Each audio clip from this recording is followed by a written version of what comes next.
Good morning.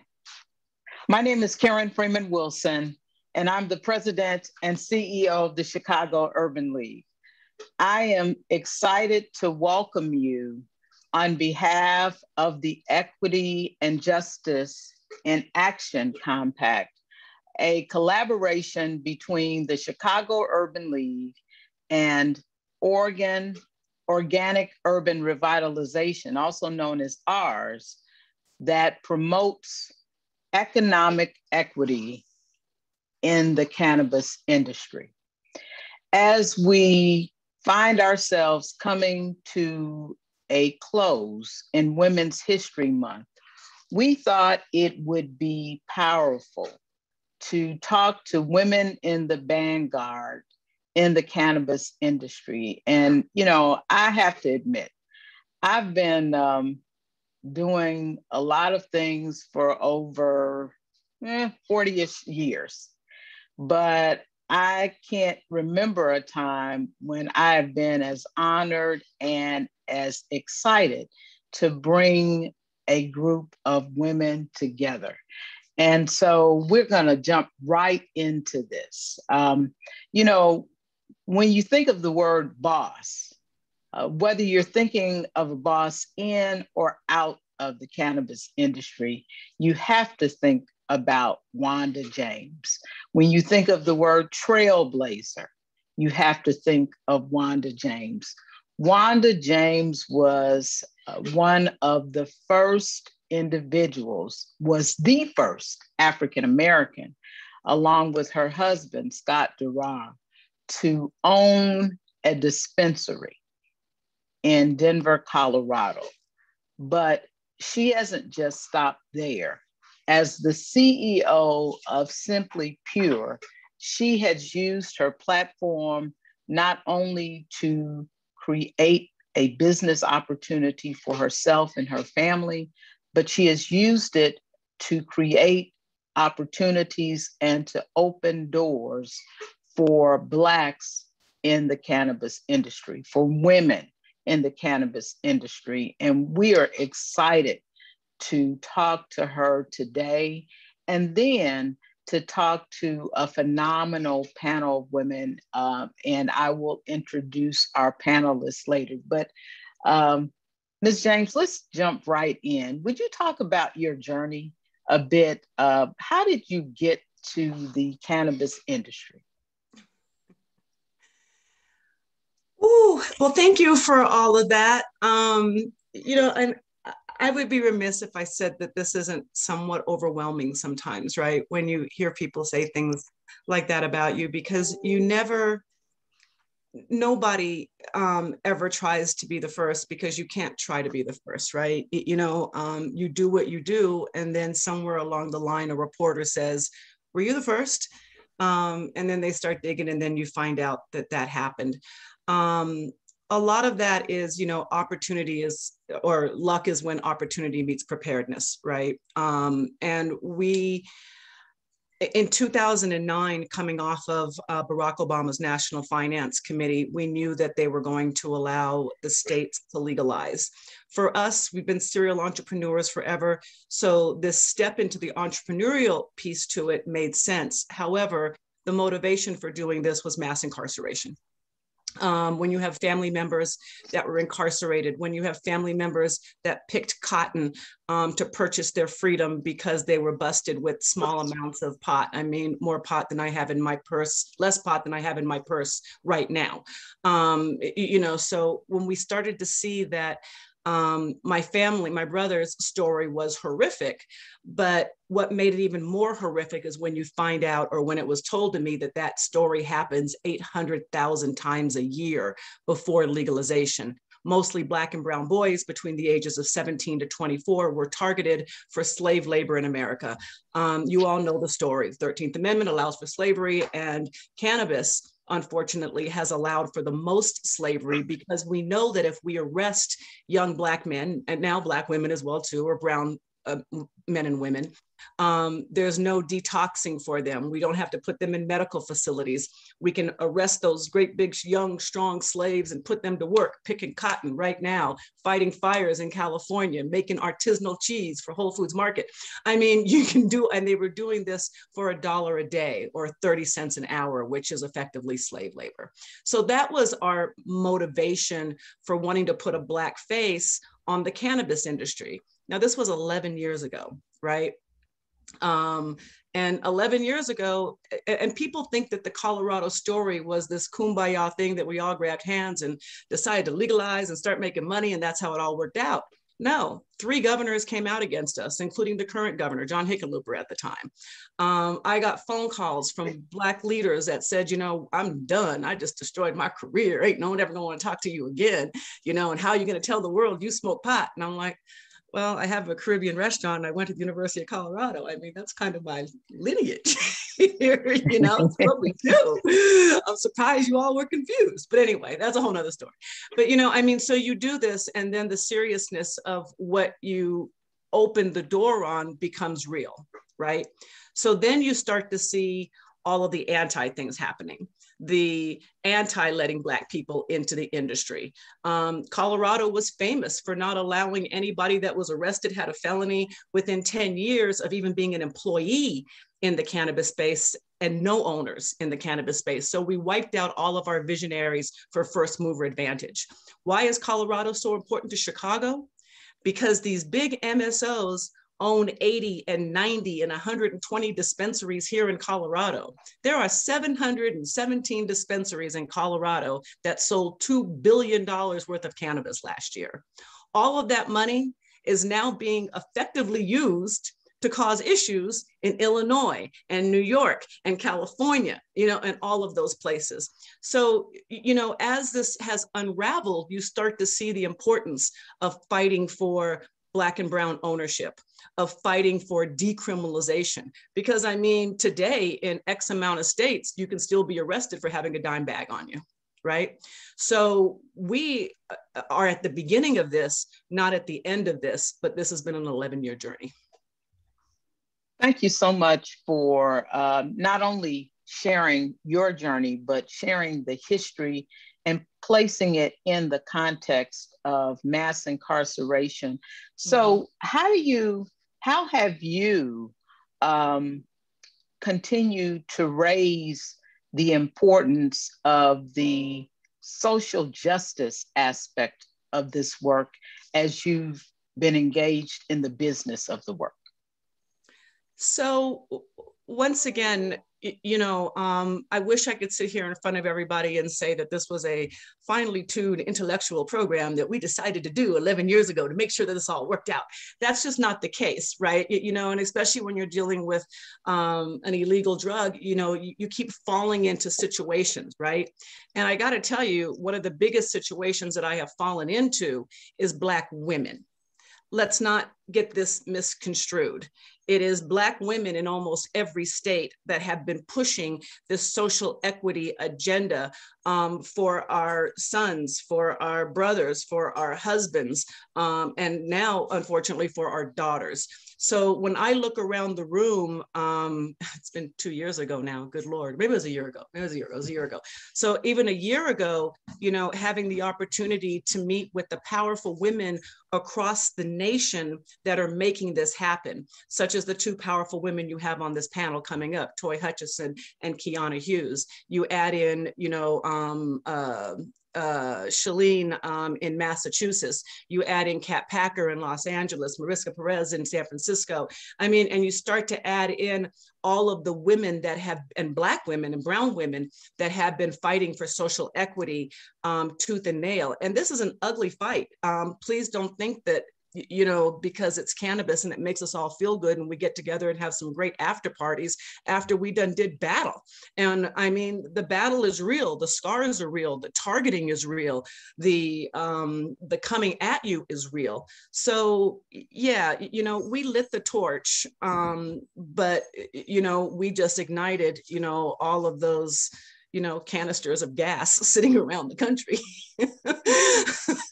So this is a man, this has been an incredible 11 years, and I look forward to the next 11 years. Absolutely. So you talk about people all over, not just Illinois, not just Colorado, but Massachusetts, California. Uh, what's going to happen? Use your crystal ball. What's going to happen at the federal level relative to cannabis? We know it's allowed to be legalized in states, but will there be federal legislation in the Biden-Harris administration? So if you go back and you look at all of my interviews, I've been saying now for 11 years, next year we legalize it. Next year we're gonna legalize because we're selling weed. Next year we're gonna legalize.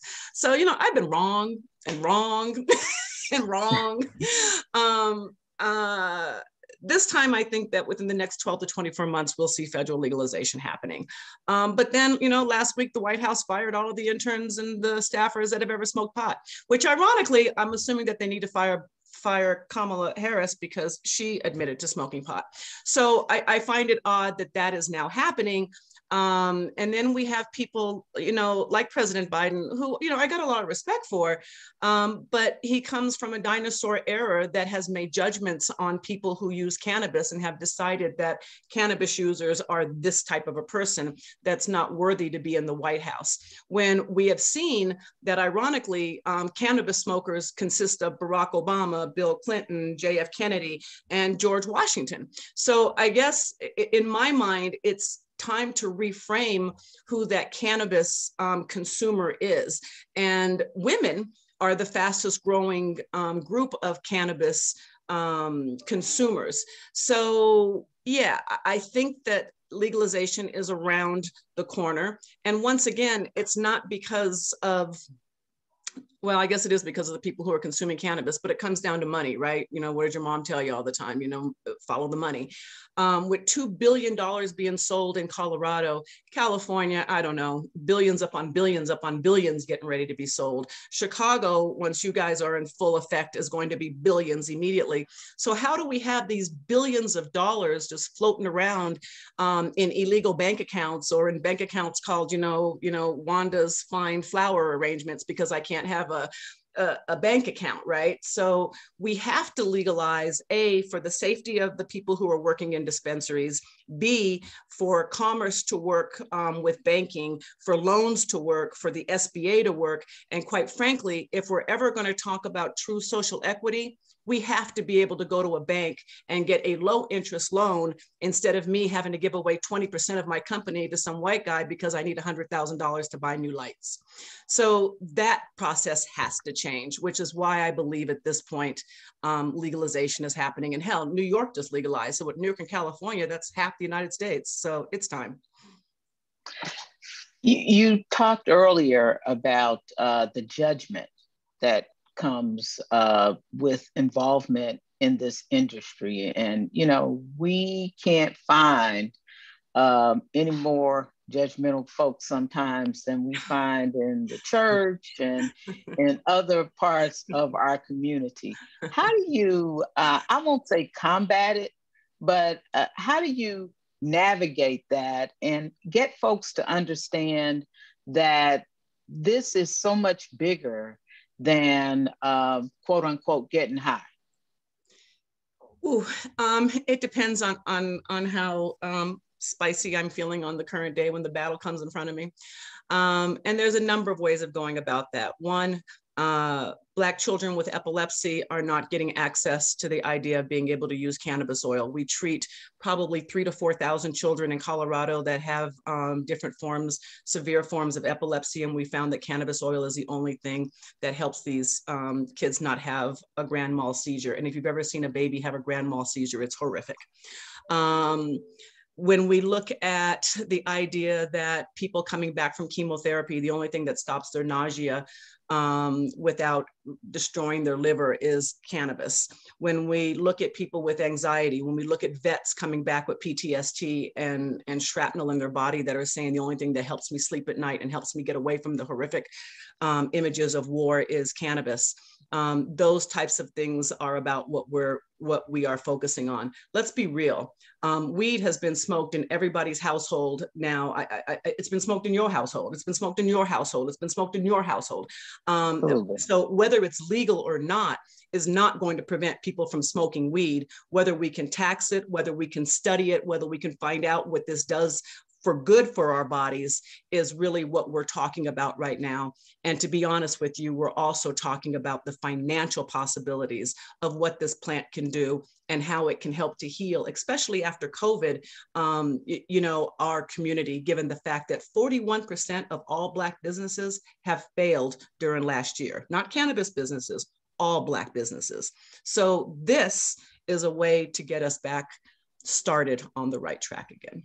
Oh, and then one last thing. If somebody from the church, so I need to bring up Exodus 33. If you look at Exodus 33, Jesus talks about his holy anointing oil. And in his holy anointing oil are numerous herbs and spices. And one of those herbs happens to be cannabis.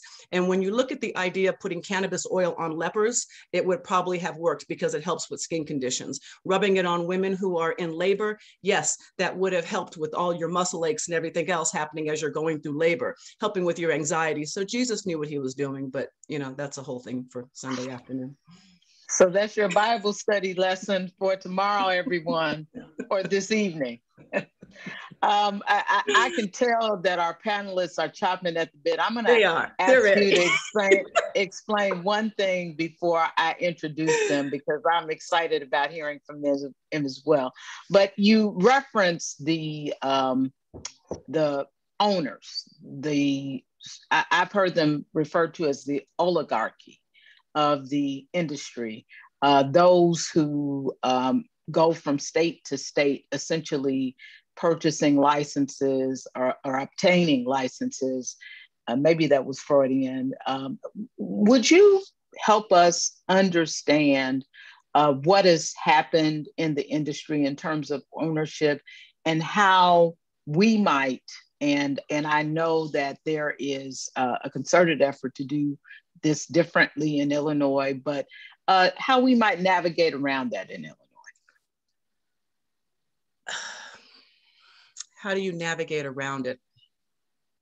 I mean, Toy is probably a better person to answer that question, but this is an ongoing issue. And I think the thing that everybody in this industry needs to understand, and here's the heartbreaking answer: one dispensary in its current form is not generational wealth, unless you happen to get lucky and get a mega dispensary. Planet 13 in Las Vegas that sees 5,000 people a day, or however many people come through that. Yes, if you own that one dispensary, you're good. You're good. But for the most part, the average dispensary makes about $2 million a year. You are taxed to the hilt on that. So basically and effectively, the only money that most owners of single dispensaries or one or two dispensaries makes is the salary in which they pay themselves. Right. And it's not what you think it is, sadly. These MSOs and these large companies now, and the horse is out of the barn. I don't think that we put it back in. But like I said, when you have organizations that own 80 dispensaries in Colorado, they own, 4 in Illinois.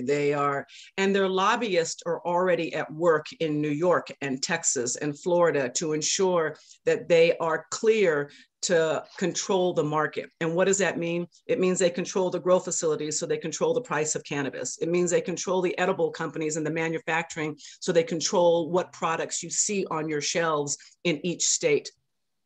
Hopefully with legalization, we can start to break in, and that the small owner will have more access to compete with the larger owners. But make no doubt about what is happening. These MSOs are huge, and they are not diverse. And I don't care what any of them are saying. If you look at their C-suite is mostly white and mostly male. If you look at their board of directors are mostly white and mostly male. Their senior management, mostly white or mostly male, but all their bud tenders are Black and brown. They stand up and they're like, well, look at all these jobs we've given everybody. Yeah, no, we're not doing that.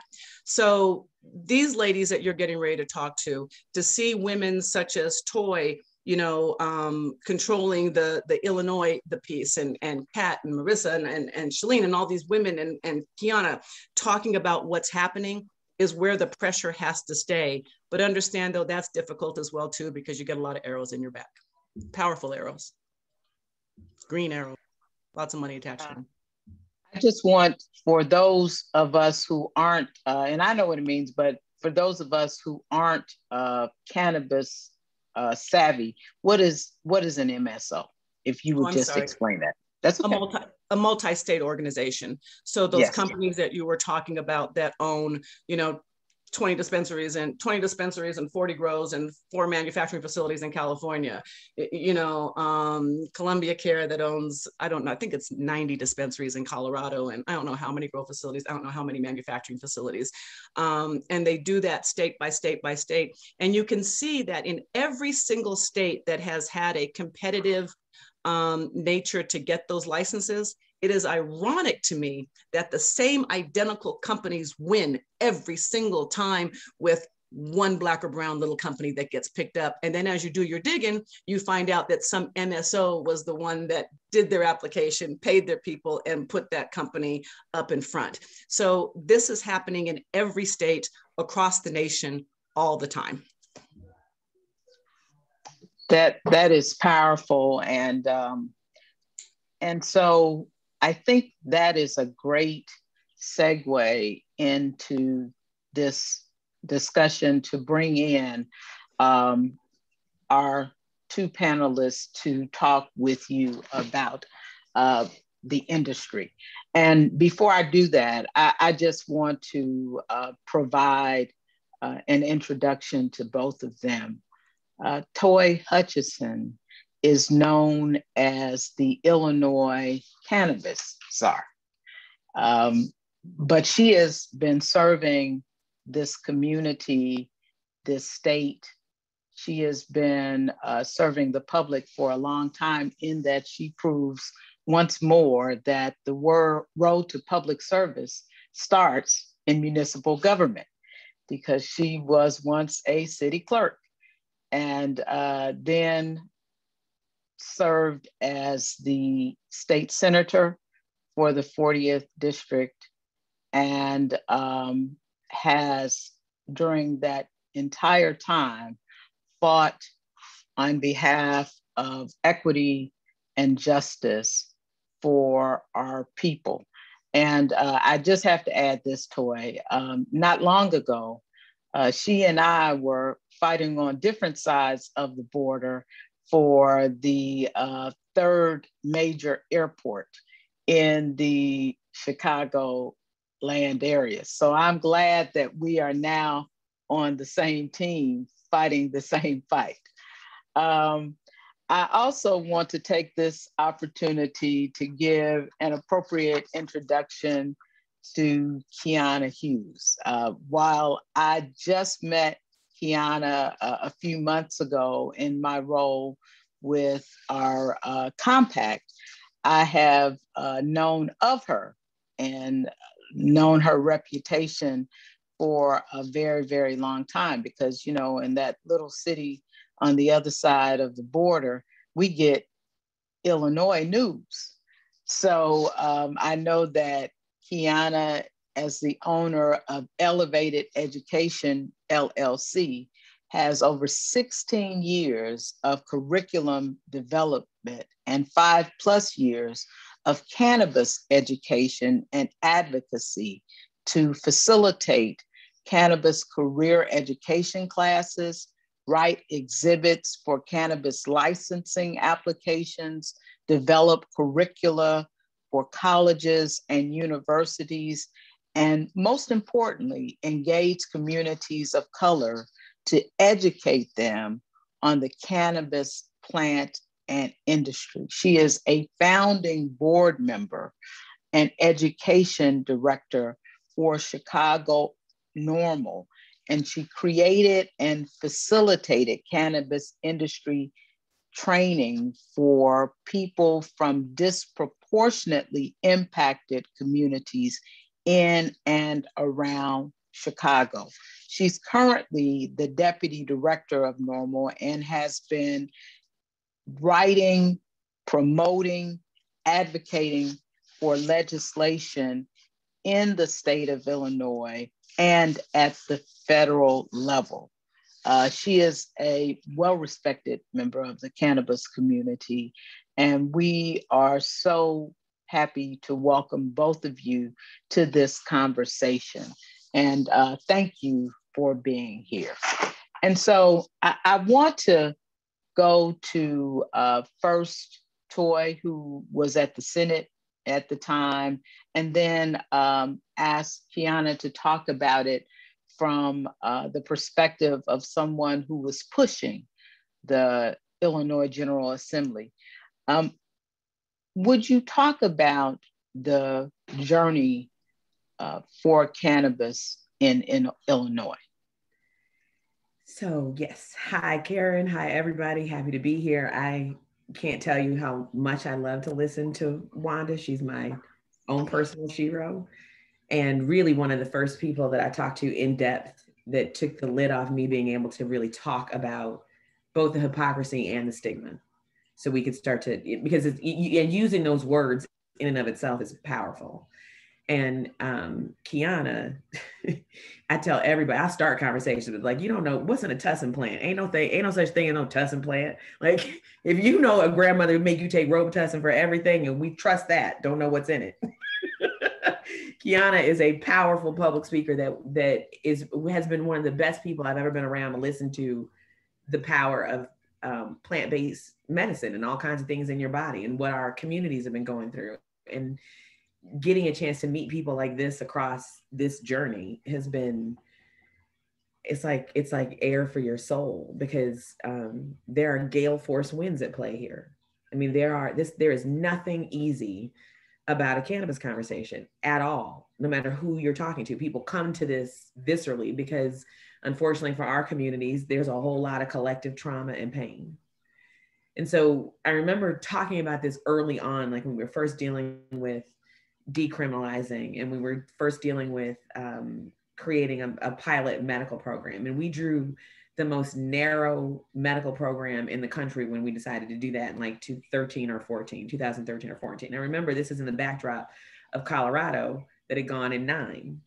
So 13, 14, we're talking about creating a medical pilot, but we had so few ailments that were okay. Like it was interesting to come from Illinois and have everybody think that Illinois is such a progressive blue state, and to really understand the workings and the machinations of 102 counties.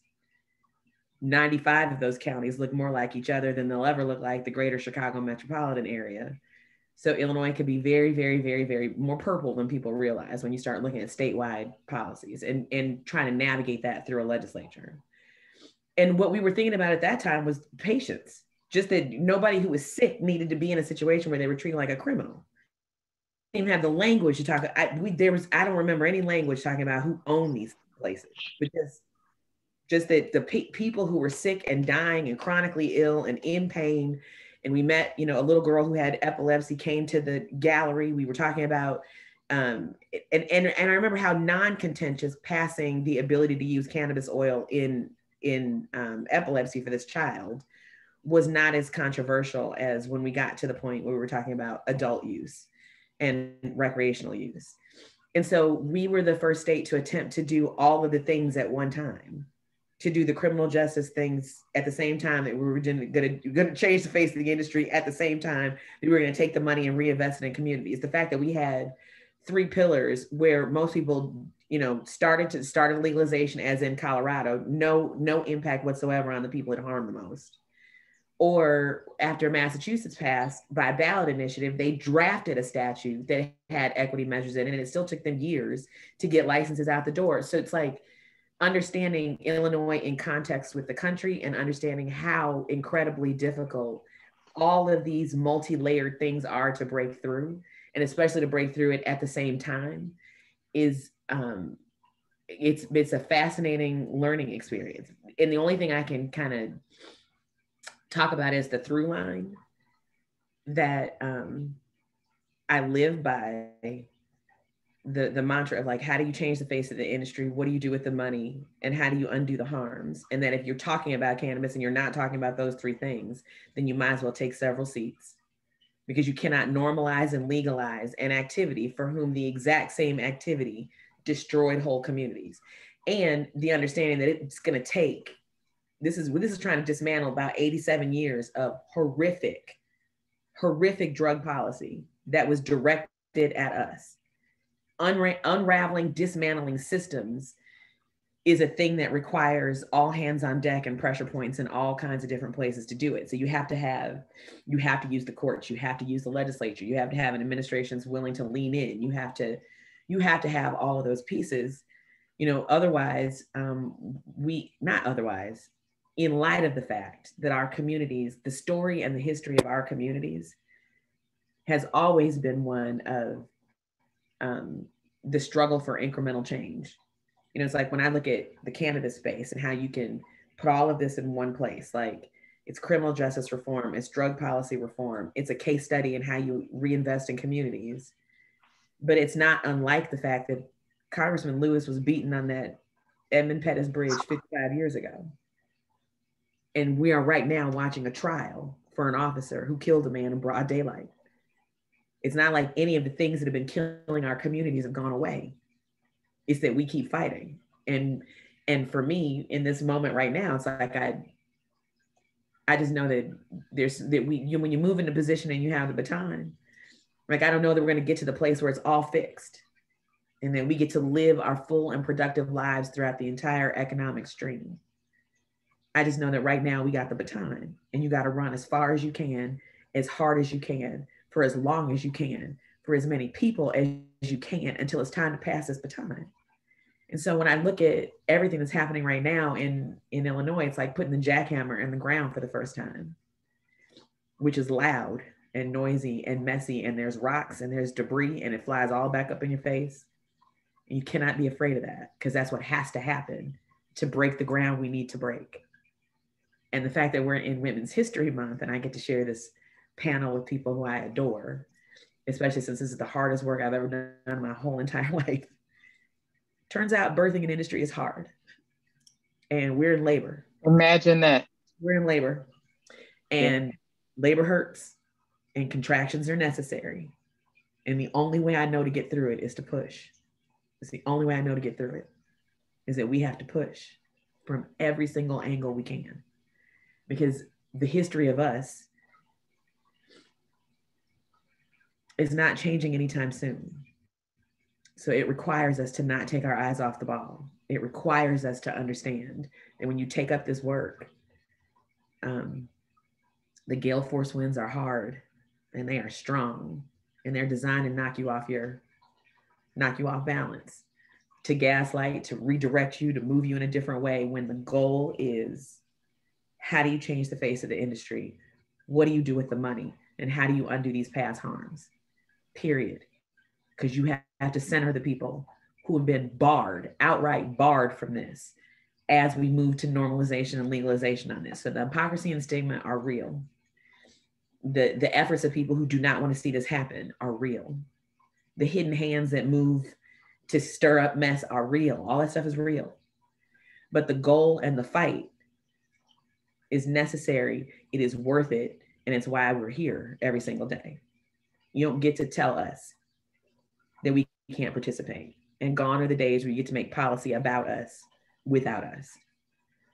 So this is, the journey here is at the beginning. Like I look at states that are smaller than us, that have thousands more licenses than we do. There's a lot of argument about whether or not we should have had capped licenses here or not. And it's a difficult policy question to ask, because on one hand, you can't let it grow too big too fast, because we know who will suck it all up if you do that. Because we have to prove that we can get these measures in place that work. How we get there is how we're gonna have to get there. But we have to prove that these measures are in place before you can take caps off. Because I've never seen it in any other state where there's no, like, it's unlimited, anybody can get a license and we're the ones who get them. That's not what happens. That is not what happens. So right now, I look at this like, I'm honored. I'm honored to be in the fight. I am honored that that we spend so much of our time trying to speak for people who can't speak for themselves, who will never make the newspaper, who nobody's coming to ask what they think about this, but who know that they have a shot, and they know that they have a dream, and they know that they can participate in this. And nobody brands better. Nobody's as creative as we are. No, it ain't cool till we say it's cool. So when we get there, we're going to change this. We are going to change this. But we're going to have to fight every step of the way to get there. And when Wanda says it's been an 11-year journey for her, you know, we weren't the first state to legalize. We were the 11th state to legalize. We were just the first one to try to do all three measures at the same time. Oh, and then there was a pandemic. Then there was this whole 2020 thing. There was that on top of it. But I'm honored every day. Thank you for that. Thank you for that. Kiana, so Toy's pushing from the inside. You're pushing from the outside. Let's talk about that. Yeah, the push from the outside. Well, first of all, let me just, do my due diligence and say thank you for having me here. This is an honor and a privilege. I literally got in the cannabis industry because I thought Wanda was the only Black woman in cannabis and they couldn't find nobody else to interview. And I was like, they need to know me. All right, I'm getting in because she clearly is the only person that exists, but I'm here. And so I'm going to do some stuff too. I've always admired Toy, and they're both just really great mentors and colleagues in this industry that, whose shoulders I've cried on enough times, at least in the past year, certainly. And also to my beautiful cousin, JT. Hey, girl. Anyway, and Hours and Urban League and all of that. So thank you all for having me. I appreciate it. As far as the push from the outside, to be honest, Chicago NORML, we literally started because we were the only Black and brown people that we saw at a lot of cannabis industry events, right? They, each of us kind of got involved coming from a different avenue or from a different way.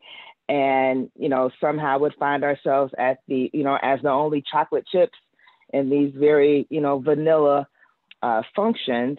And so you kind of see the same people, over and over again, and you come together and you're like, yo, they're not, the way they talk about stuff here, we don't even talk about it like that in our neighborhoods.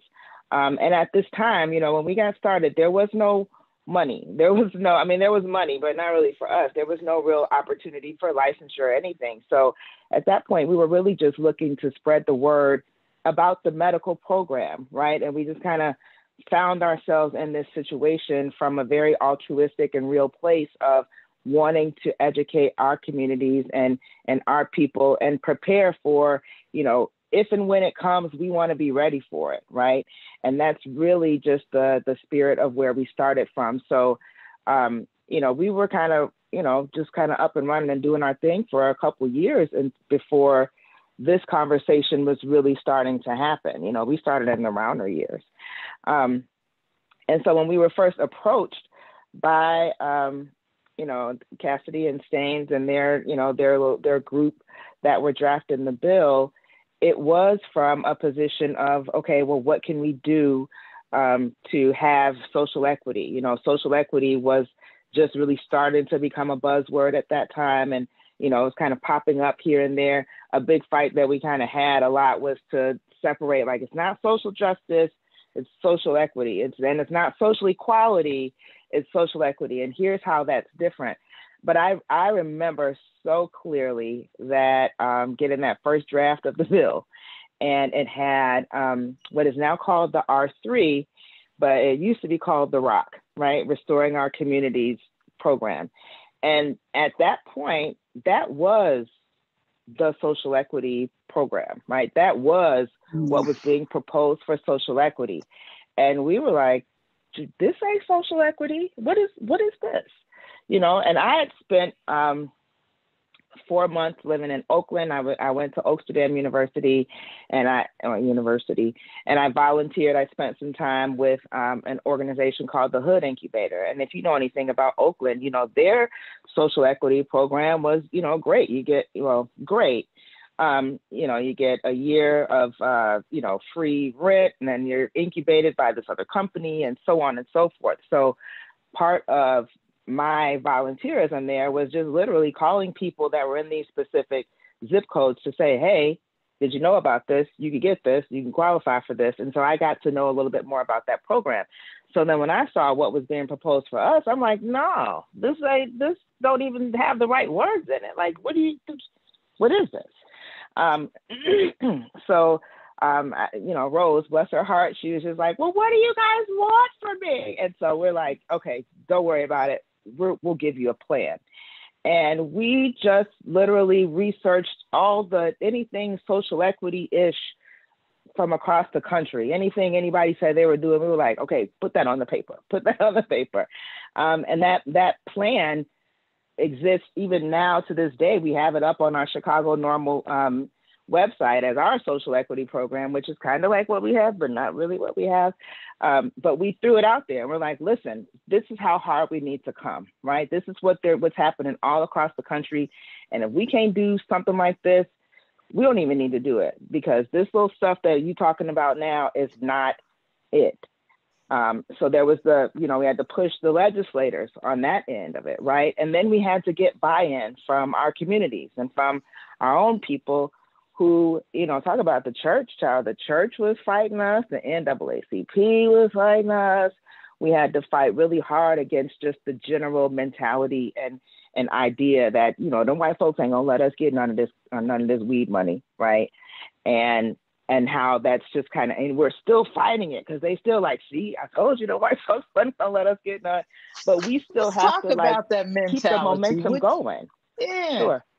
How do you fight against that? Would you talk about that thinking? Because it's the church. It's some folks who are traditional and who would be allies in this, but then there are some more corporate Black folks, right? Let's talk about the bankers who are very, very nervous. Black bankers. How do you fight against that? With education and outreach. I mean, and also just choosing your battles wisely, right? I'm not here to change anybody's beliefs, and I can't change what you believe about what God thinks is right and what God thinks isn't right. I think it's wonderful that Wanda just gave us that good word on this Tuesday morning about, Exodus and the Cannabasim, and that's great. And I even have given some sermons in the past, but I ain't got time for that. Listen, either you at the end of the day, either you gonna be a part of this or you gonna try to stop it. But the train has left the station. And meanwhile, we still getting locked up. There's still weed being sold in your neighborhood, in your church, all up and through, right? Either we gonna know what's in it and how it might affect us. Either we're going to educate ourselves or we're not. And I'm just not the one. I don't have time to be trying to convince people. Honestly, I that's not something. The only way I can fight against that is to educate you. But if you want to believe that, if you're stuck there, and I know just how complicated, religion and all of those different things are, or even when you talk about like the bankers or the corporations or whatever, they're still making that judgment and those observations from a moral or ethical or whatever standpoint. I have found that as legalization, rolls on, people tend to get a little bit more on board. It becomes a lot easier to have these conversations. It's way easier having these conversations now than it was in 2015, 2016, when we were getting started. I would have places that I was trying to just have a presentation at a library just to tell people about the program and about the cannabis program and that they can get on it. And they would be like, I don't think we can have that here. I don't think we can't talk about that here. Oh no, we get state funding. And you're like, but it's legal at the state level, So it is. It's a fight. It's a push. It still is. It's a little bit easier now, but you choose your battles wisely and you preach to the people that want to hear your sermon. And the people that don't want to hear your sermon, they somewhere else preaching somewhere else too. So you just make sure you fight bad information with good information. And also just kind of I think also it's important to uphold a good, a good reputation, a good, reputation of professionalism and so on, just to combat the stigma and the myths that people have about cannabis users and cannabis sellers. So we talked about the history of the industry in Illinois. Where do you see the future? How do you see this unveiling? And I know that in each, and I'm going to pull you back into this question, Wanda, and ask about the future of the industry just globally. But what role specifically do you see Blacks playing in the industry, and how do you get people up to speed so that they can participate in the way that we believe they should? Sure. That is a multi-layered parfait or onion. Shout out to Shrek. There's a lot of layers to that. So that is to say, there is, like, we have to be honest about it, right? There is a mentality, there is some psychological, some deep-rooted, deep-seated, things that are going on mentally and emotionally. And so when we talk about, like, ideally, right, the idea is we would be able to take this young man who's been selling dime bags on the street for however many years and then been to jail, but, he's good at it, blah, blah, blah. We would be able to take him and somehow get him, up and running and give him a license to run a dispensary, to have and run and do a dispensary. Aside from, business skills or financial barriers to entry or, any of those things, there is also just it's a heavily compliance-ridden thing, right? We don't trust the police. We don't trust the state. We don't want them all in our business. This is the state and the police and all the people all in your business, right? And so, part of the conversation that I was just having last night in one of the classes that I teach is you're going to have to get used to talking to people that you're not used to talking to, right? Even if you get the license right now in Illinois, you're going to need something to sell.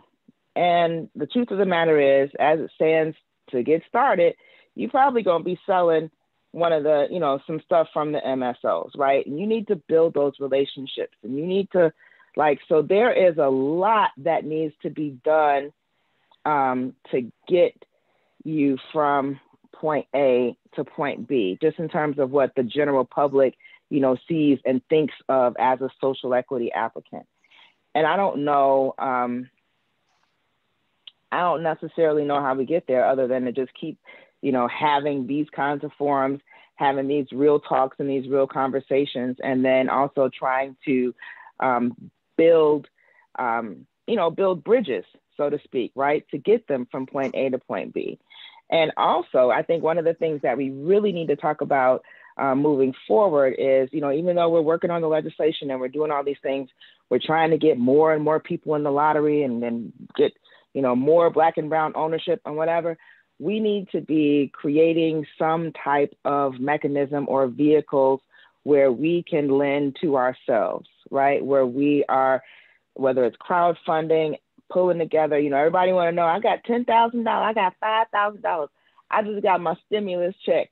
How can I invest in the cannabis industry, right? And the truth of the matter is, Wanda can't do nothing with your $5,000, right? It would be great if we had, a collective pot to put our stuff in to help to prepare for the inevitable failure of some of these businesses. And we got to be realistic about that, because these big boys, these MSOs, they getting it together so they can come in and suck it up like a Hoover vacuum cleaner and get these companies out of there. As soon as they fail, they're going to offer them $3 and they're going to be done. Sold their dispensaries, right? And sold their legacy. Go ahead, Wanda, you jump in. So I'm about to crush everybody's dreams out there right now. And I'm really, really sorry about what I'm getting ready to say, right? This is a multi-million-dollar business. If you've got $20,000, you're not in this industry. Simply Pure right now is trying to raise $20 million. We're trying to raise $20 million just to solidify ourselves in Colorado, be able to grow into different, into Massachusetts, California, and some different places. We can't find that money. You want to know why? Let me be realistic with you. We've been at this for 11 years. I'm a business person. My books are tight. I have an entire team of financiers. I've got HR. I come out of the military. I come out of corporate America. I run a business. My husband and I have been entrepreneurs for 25 years. We can't raise money. And you know why? Because I have to sit in front of 35-year-old white men and ask them for money. A, they don't like the fact that they see interviews like this and I talk out about it. So I'm talking about the very companies that I need to finance me, which is stupid. Because when you think about that for a second, is Coca-Cola going to go to Pepsi and ask Pepsi to give them money so that they can open up in New Orleans? No, they're not. They're not going to work that way, right? And the problem that we're faced with, and I'll be really honest with you, I'm getting ready to call out Black businesses right now. The BE 100, the Black Enterprise 100 needs to step up, and they need to step up now. We no longer have time for Black companies to be like, well, I'm not so sure about, this cannabis space, but they're all invested in Hennessy, and they're invested in Jaguar, and they're invested in, whatever, but they've got some kind of issue though with cannabis. Yep. This is stupid. This is a stupid, stupid, stupid thing for big Black businesses to think about. This industry is on its way. It's happening, and it's happening now. You can't buy 25% of Hennessy. You can't buy 25% of Jaguar, but guess what you can get your hands on? 33% of Simply Pure. So, at some point, we need to wake up and understand and quit asking white people to fund us, because at the end of the day, even if we own 51% of the businesses, which by the way is another stupid thing that we have put into place for social equity, because very few people own 51% of their business. Bill Gates doesn't own 51% of his business. Steve Jobs didn't own 51% of his business. And you tie these hands of these people who are trying to raise money by not allowing them to have the ability to make the deals to be able to grow their business, right? And to have to ask white businesses to fund Black enterprise is stupid. And I don't have any other word for it but stupid, and we need to stop it. And Black businesses need to step up and fund us. Asking these white MSOs to come in, even at the 59 or even at the 49% ownership. So we're taking Black enterprise and saying we're going to own 51%, but then we're going to pull in white money for the other 49%. So basically all we've done is create a program to where white businesses can now get 49% of what is the smidgens that are left out there. And please know, it is smidgens that are left out there already, right? You're only getting a quarter of the pie, if that, and of that quarter, you're giving away 49% of it. So until Black people are ready and brown people are ready to step up and support Black and brown people, guess what? We're all going to be at a complete disadvantage, because we're going to be doing stupid things like asking white companies to make sure that we're whole. That's all I got. Thank you. Thank you. That's the truth. That's not all she has. I don't know why she just said that's all I got. That's not all she has. Wanda the Dream Crusher, everybody. I know better. Troy, would you just talk about, because, you're largely responsible for shepherding it on the state side. Where do you see the industry 5 years from now? Well, one of the things I think we all need to keep in mind is that the industry is not going to look in 5 years the way it looks now. Like, this is it's so volatile. It moves so, the mergers and acquisitions that happen, the people that are buying up stuff all the time, like the way they move around, a multi-state operator moves very differently than someone who's just trying to get into this business. And so we're at this point where I don't believe that there's any point in time where you can take someone who just found out that they got a license and they're on equal footing with someone who's been running a multi-million-dollar operation for 10 years. Like, that's just, there's no way to create an equal playing ground on that. So when I think about the ability of us to brand, like create our own products, I'm so excited about the infusion possibilities here in Illinois. We try to create some different on-ramps to get into the business, because I think moving forward, we're going to be in the branding space. That's where I think we're going to be. We are, like I said, nothing moves, nothing changes, nothing in that stuff happens until we say that the imprimatur happens from the Black community on it. And the same thing is going to happen with cannabis. Like, this is not a question of whether or not it's going to be legal. So the fact that it's legal now. and people making billions of dollars on this right now. So trying to move us into a place where not only are we figuring out every point Wanda just put down about how to get in the door in the first place, but then changing our focus to how to create the conditions so people can stay in this industry and actually compete. Because that is like, this is a two-pronged thing. It's one thing to get the license. Now you got a license, and you will have people who will flip that license. Yep. Like, you know, like, and there's a move afoot to say, well, you can only sell to certain kinds of people. But, you know, like, we need to have an economics conversation. Like, white people don't have to only sell to certain kinds of people. They get to move through the economic stream in a way that we don't on a typical basis. So when we are thinking about moving, where the industry is going to move forward, I kind of feel like where we are right now is the result of what it was we were studying, debating, and watching states do 4 years ago. And now we're here at this place where we have to try to implement, you know, all the things that we hoped would happen, thought we could put in place to do. We're at that point now. Now we need to be thinking 5 years, 6 years ahead, because that's how quick moving this industry is happening. And it's not even just, I think we're sleeping on hemp. There's so many other, like the fact that we're not talking about this, the entire ecosystem of the cannabis ecosystem, like all of it, all the end uses that are available and legal right now for him. And then us trying to move in. I don't think any of these conversations are either or. They're really both and conversations. We got to get people who own, we have to get people who do the ancillary businesses. We have to have people all up and down the chain. Like, the thing that kills me right now is that four multi-state operators right now, they all have vendors. They all have supply chains. They don't need a law to do business with people in the community. I know they're like waiting for us to tell them to do that, but they need HVAC, they need water, they need labeling, they need packaging, they need delivery, you know, like they need all these different things. They all have vendors. And so we just did a diversity report and again the next couple of days, and it's you know, like when you look at this, 88% white, there's, you know, all the boards in the C-suites, all white and male. And then you start looking at like what the supply chains are. This ecosystem is so big and we need to be playing at all of it. Like, I almost want to tell people, it's like, wherever you are, you can get in this space. You can get in this space. Even if it's not in the licensure level, you can get in this space because the fights are on, it's across the entire ecosystem. I don't know how to say that, you know, and that's the only way that I think that we are going to create the conditions by which Black folks can be in this industry and actually stay and compete. Like, it's not lost on me that there's no neighborhood pharmacies anymore. We get all our prescriptions from Walgreens and CVS. So when people start talking about what's going to happen at the federal level, if we don't take measures to protect all of the things we're trying to fight for on the ground in these states, and this gets swept through without that thoughtful analysis. So like I'm anticipating the MORE Act at the federal level. There's some pieces in there that I want to make sure we don't lose sight of, like previous convictions impeding your ability to have ownership. Or if the banking thing happens without, you know, connecting, like if you've been most impacted by the war on drugs, you probably have some credit issues. So if we're still as unbanked in the cannabis space as we are in the regular space, then we haven't done any equity in the banking space either.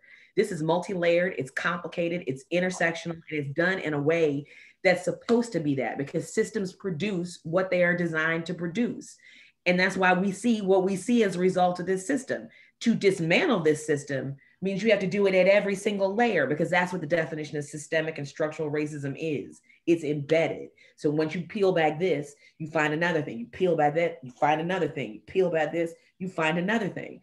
We have to not allow the outside noise to take any of us off the prize, off the game, because believe me, if we don't have a plan for ourselves, they have a plan for us.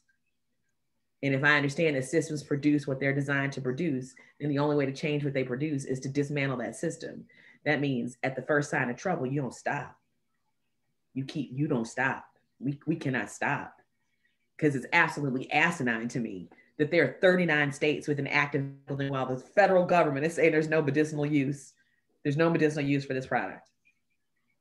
We've been running a medical program out of one place, University of Mississippi, one place, one strain.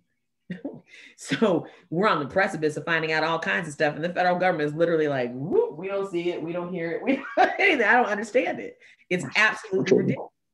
But if we really are serious about changing this industry, that means we have to come from all sides and all fronts at all times and all ways. We're gonna use every lever and every tool we can possibly do to do it. That's what we're trying to do here. That's why it's the fight in Illinois right now. It's so humbling. It's so amazing. It's so amazing. And the reason it's amazing is because it's born of our voices. When you look at it, it's our voices. And they cannot be ignored, cannot be denied. Our voices. Like, we're not arguing here about whether we should do equity measures. We're arguing here about how much more we can do. While there's 800,000 people being arrested for just having it at the same time. So we need to know who we are and where we are in context so that we don't get burnt out, because this fight is not easy and it's not anywhere near over. It's just beginning. They ain't seen us coming yet. Wait till we really get there. They ain't seen us yet, but we're coming. So, and that's so important. We've talked a lot about the industry, and all of you are in the industry in some way. Let's talk about, and I think you raised it, Toy, when you were talking about banking. Who are your natural allies outside of the industry, and what allies need to be cultivated in order to address the systemic racism, in order to get our young people to think about this as they think about being doctors and lawyers and all of the other things? How do you create that allyship, and who are your natural allies? And this is for all of you. I know I have, it's been interesting talking to people who do business in the space and recognize that they're impeded because of the not being able to move across state lines, or because of the way you have to report how your income comes in. So people who, like Scott's Weed Company, like they sell dirt. They sell dirt, and they're very interested in this banking law. They're very, very, like, those are the main 80, like these multinational companies in the agricultural space, and I'm glad you used the word cultivate. Big agribusiness is an ally to making sure the banking laws are harmonized and changed about this. That is absolutely a thing. I watch, like, Mitch McConnell has a whole tobacco belt ready to turn on a dime for him, and we ain't paying attention to that. Like, this is it's interesting how the allies kind of come out of the woodwork. Some small white operators understand that if we don't get these equity measures out, that's the only thing that keeps their ability to be independent and not sucked up into a multi-state, or a vertically integrated operation in a way that they don't feel is sustainable for themselves, or they just want this little, piece of the pie. But it's very difficult to be up against the behemoth that is multi-state operators that are operating in 7 to 10 states right now, that have a whole phalanx of people to try to get around me. Like, they got all kinds of people trying to figure out how to get around what I say. So, and they know how to do it state by state by state by state by state. So this is I think allies are going to shift and change, but it's going to be very, very clear that when the business is good for them, then all of a sudden people start talking about equity in a slightly different way. If they can see a good business model, like a reason, here's my bottom line. We're not asking anybody to be altruistic. We're not asking you to come in just because it's the right thing to do and it's nice, and that you're going to be nice to some people who are trying to start a business. That is not what this is about. There is a business case to be made for this. There's lots of money to be made around this. Good business is good business. There's a business case for this. I'm not asking, and I don't think anybody that's out there fighting right now to get a license in the state of Illinois is asking people just to do this out the goodness of your heart. And that's, we're not, we want to be in business because we know how to do business. And it's not like they're in this business first movers because they were, as we said back in the day, smarter or gooder than us.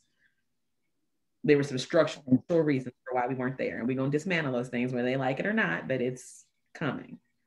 Thanks. World order is even in delivery coming up right now, delivery and hospitality, one of the areas that I think that a lot of Black and brown people are looking to get into. If you're not thinking about how you are going to have a multi-state delivery company and how that works, getting $5 for everything that you deliver is not generational wealth. So, you know, and the companies now that want to fund, you know, these Black and brown licenses are your MSOs. And what they know is that, yeah, you'll deliver for the next year or two, and then they'll come up to buy you out, and then they'll own it. So there is a piece here that we've got to kind of come to grips with, that, like Toy just says, nobody is buying their OxyContin from the corner pharmacy. You're getting it from Walgreens. You know, we're headed in that direction. I think that cannabis will probably play out a little bit like wine. There'll be the huge winemakers, and then there'll be the smaller ones that may even be able to compete. But make no mistake, even when you're talking about a craft beer or a small winery, it's still Sam Adams. You know, so we're not talking about, you know, $100, you know, a month rent on a little place that puts out 2 cans of beer, right? So, I mean, it's really good questions to have these conversations. And to be honest with you, what is Black industry going to do to be a part of this? Because that's what we need to step up right now. Because let me keep saying this to you, 11 years in this industry, we are so-called making it, and I can't afford to continue going the way that we are continuing to go without a massive infusion of cash to be able to be a much larger organization. So if everybody can figure out how the mom and pops are going to make it, I would be interested to hear that, because I don't see it happening. Kiana, I want to your allies. Yeah. So I'm going to speak from the advocacy community perspective. So sure. For an organization like a Chicago NORML, who we're fairly new in the game, right? And we've been able to do a lot with very, very, very, very little.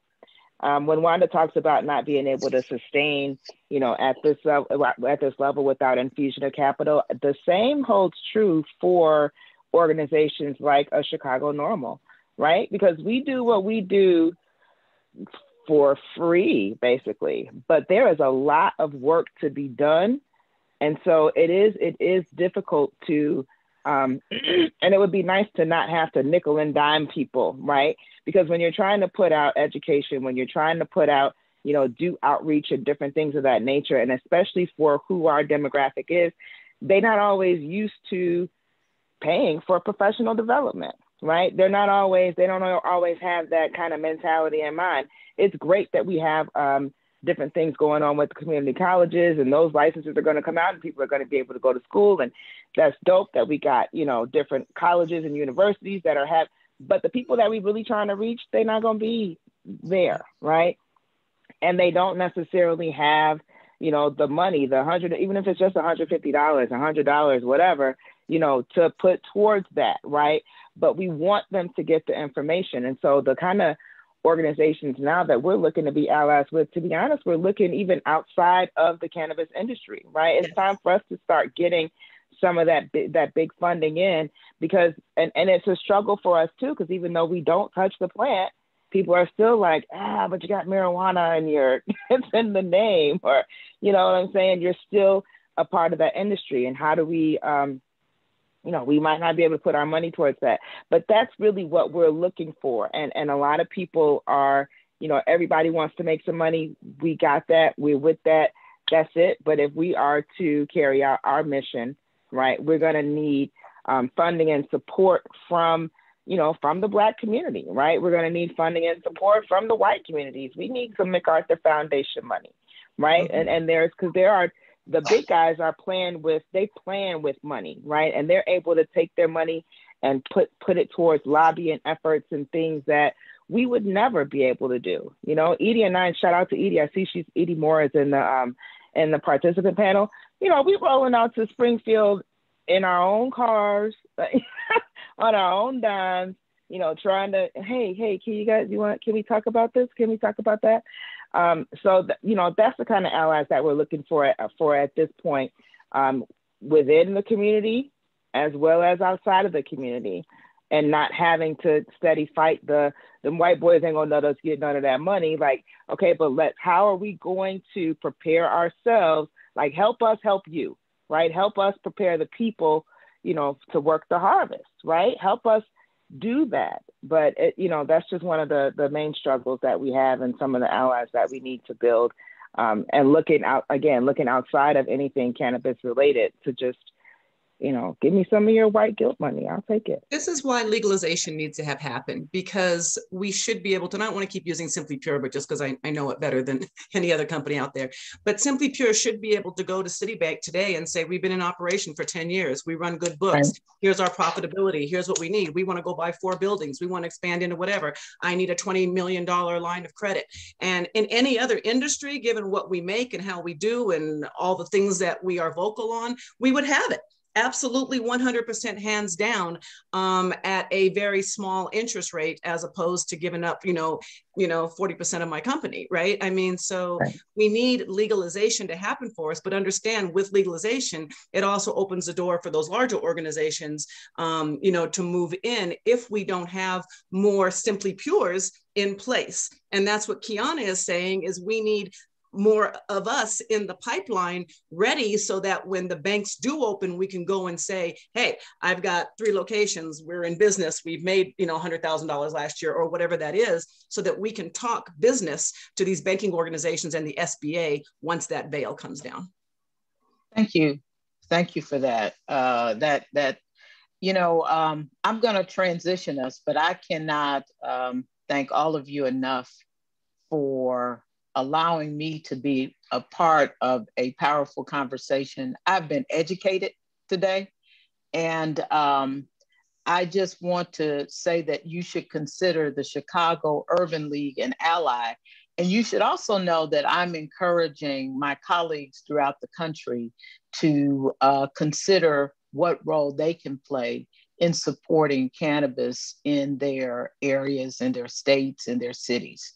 I'm going to turn this conversation over now to someone who I consider a friend and sister, and we know that's Kiana's cousin, JT Stinnett. She is the Chief Legal Officer and Strategist for ours, and also a serial entrepreneur herself, a graduate of Harvard Law School, and also a graduate of the Next One program. And I hope that folks will stay around until the end, because we are going to have a promotional video about the Next One program that we are relaunching.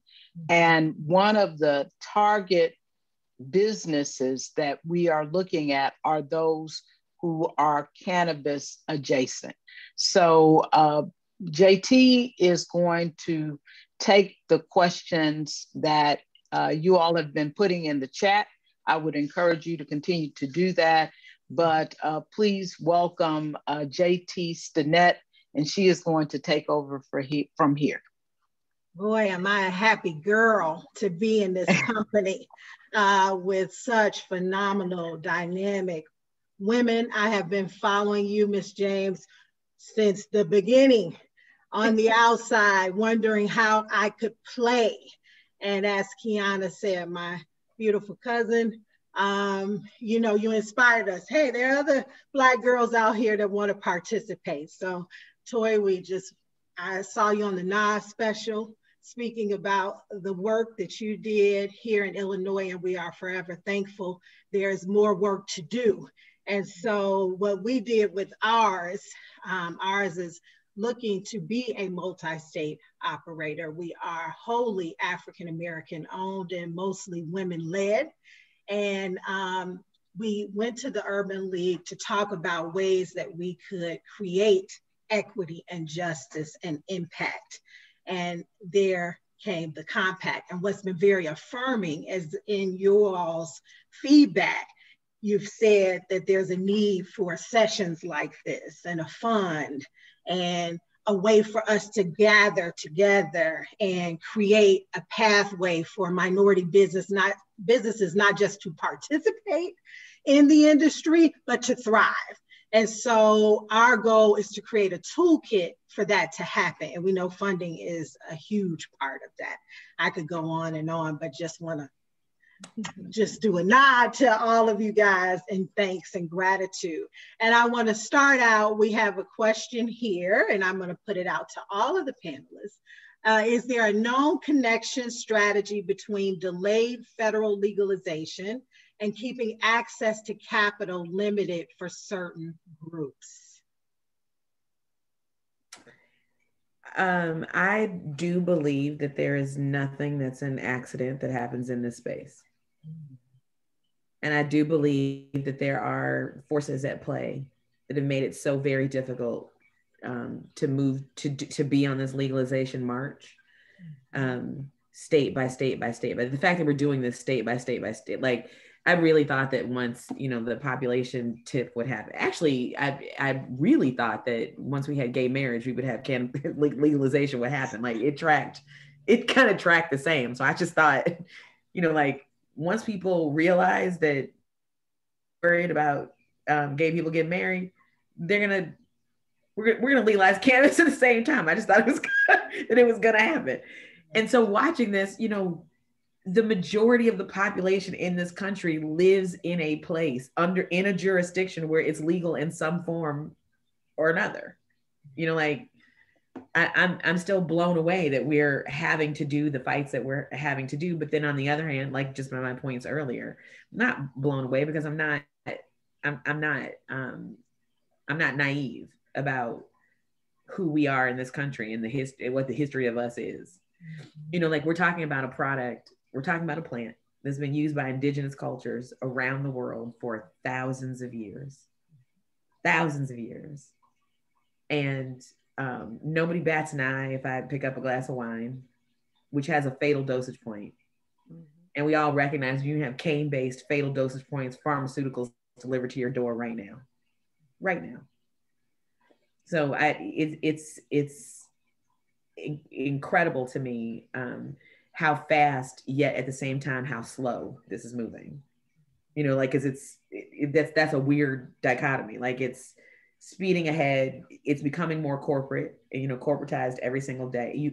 I sat in on I forgot what even the name of the conference was, and they were talking about pet care and beauty products and how the future looks so amazing. And then they got to me and I was like, I did the Wanda thing, like, I'm about to take this down a notch because all ain't right in this world. Like, it was, I knew it was akin to, like, if we were all there at the same time, I'd have been the only Black person in the thing. And I was like, hold up, while you all are talking about all the, you know, the beauty care industry and the pet care industry and what the indexes are looking like and how investments are going through the roof and how all the financials are looking incredible and the globalization of what's happening. And we're talking to people in Canada and we're talking to people like that. They were so excited. And I'm like, hold on. While we're normalizing and legalizing all the things that you all are so excited about, 800,000 people are arrested for this every single year. So what part of this conference is going to be dedicated to that? Like, we gotta speak truth to power everywhere we are, because this is not, they're not gonna just hand this. Not an easy fight. They're not gonna hand it over. Not an easy fight at all. Thank you so much for that response. Our second question is, where can I find a collective plan, roadmap, something akin to City's master plan?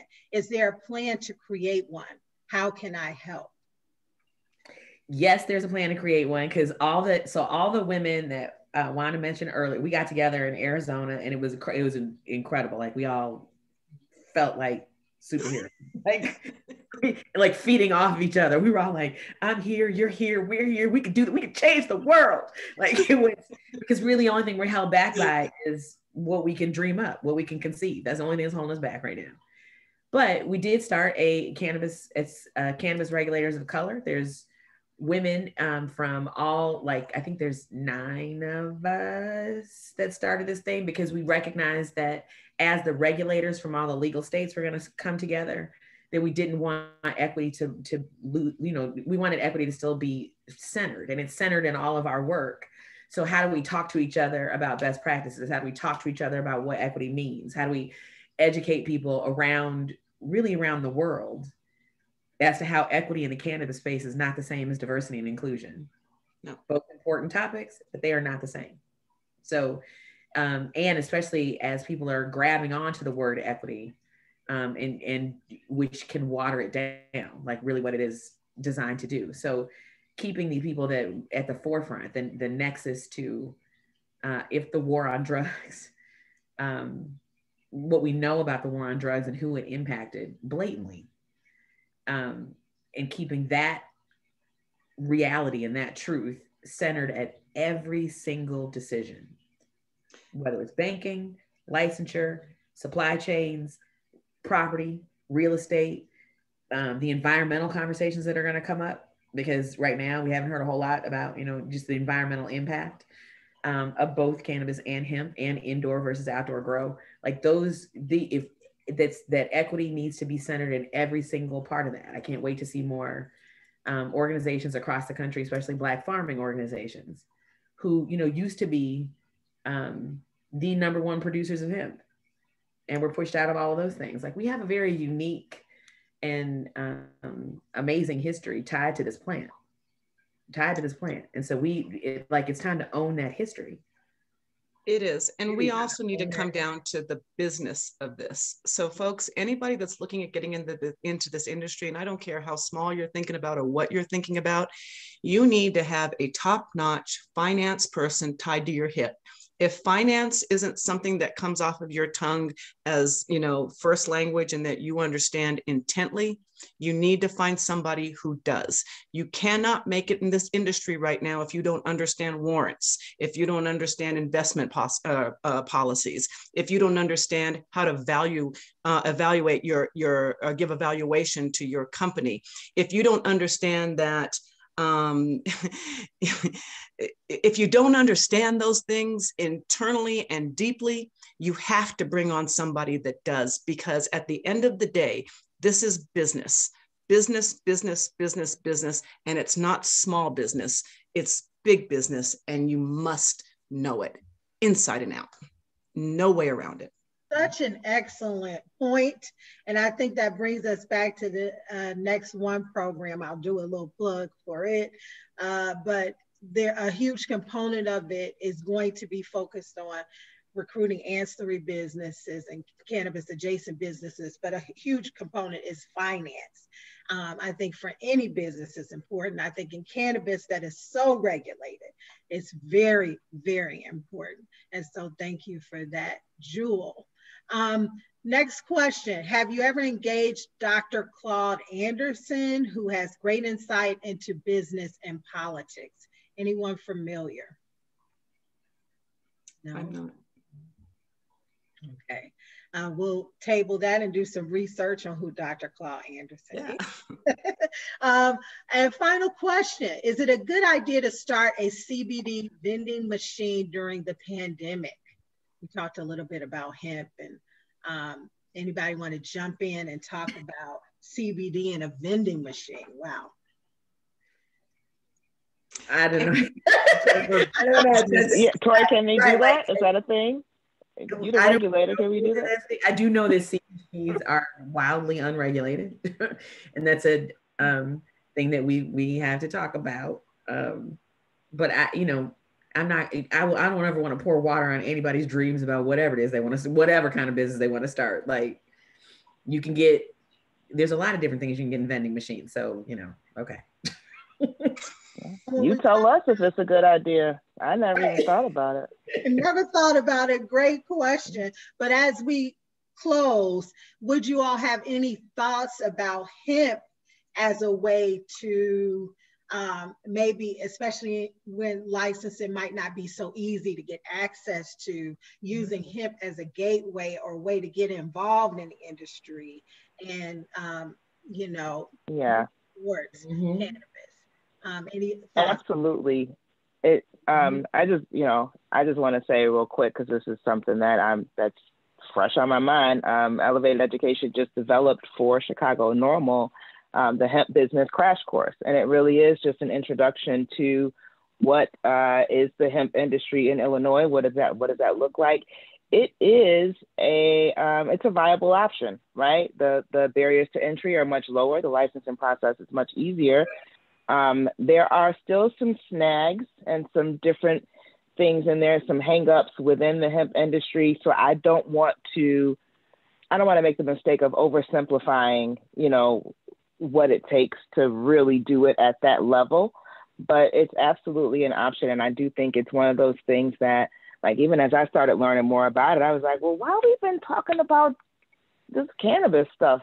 Like, it's almost like it was like, oh, look, over there, there's weed. And then over here, it's like, yeah, but this hemp thing, right? It's cheaper, it's easier, it's whatever. So I think there is some, and yeah, like Lisa Solomon put in the chat, hemp is so much more than CBD. So I'm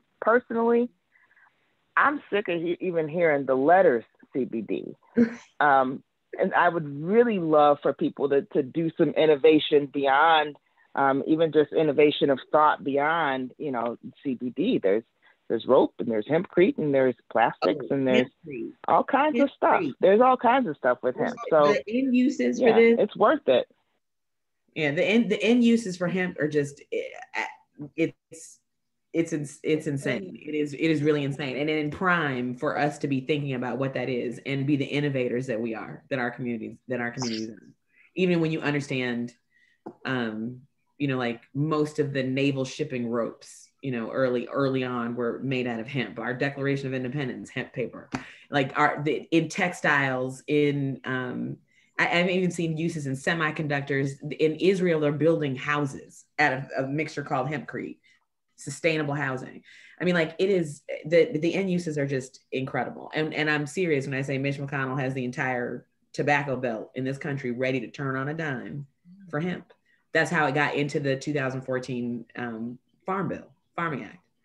I mean, like, this is, it's really an amazing, when you think about it, it's an amazing moment in time. Like, we're here, we're showing up, we have access to information, politically aware, not worried about taking, truth to power in the streets, in the courts, at legislatures around the country. Like, when we really think about it, for our engagement and participation in the way this industry should be rolled out, this is an amazing moment in time. And one where our voices can't be ignored. Right, and one to take full advantage of. And we appreciate each one of you all for participating and just sharing all these jewels with us. We have to get on. Again, the feedback has been great in the chat. I'm going to turn it back over to President Freeman Wilson as we're at time, but I just want to thank you all again. Lots of gratitude. Thank you. Thank you all. I cannot count the number of times in the chat where people have just said, I got to do something else, but I hate to go. Great panel.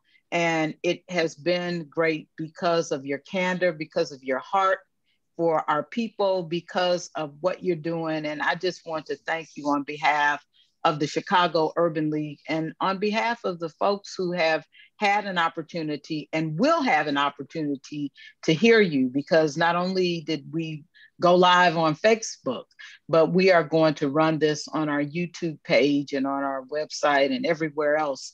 And we're going to close today with the ad for the Next One program, encouraging those folks who want to take their businesses to the next level, who are interested in really ramping up and doing what these ladies have so adeptly talked about, to consider our Center for Entrepreneurship and Innovation, and to consider our Next One program. And so, Q, please roll the video.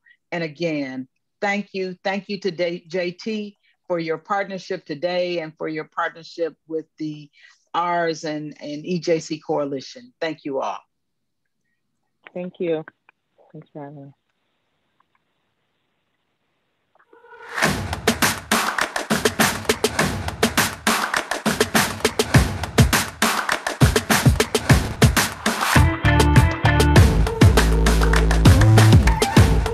This program is amazing. They push me to look at Legal Quest from every angle possible, and even those angles that I didn't think were possible. They were saying, you need to raise the bar, you need to step your game up. I am so excited to announce that we are bringing back the Next One program. That's the program that is directed towards businesses and their owners who want to take their businesses to the next level, who in fact want to be the next one. We will be able to provide business class training and education. We'll be able to provide mentoring, and we will be able to provide connections and relationships that should allow participants to scale up their businesses in a way that will make them sustainable for generations to come. The Next One program is for African American firms who've been in existence for at least 5 years, doing $250,000 in annual gross revenue with at least 2 employees, including the business owner. Targeted industries include professional services, food services, technology, and cannabis adjacent businesses. You know, I have an MBA, so I wasn't necessarily looking for a classic book-based approach to running the business, but what it gave me was a practical education and an understanding of further what it means to be an entrepreneur and the things that I really should be thinking about in trying to work on my business, not being in my business.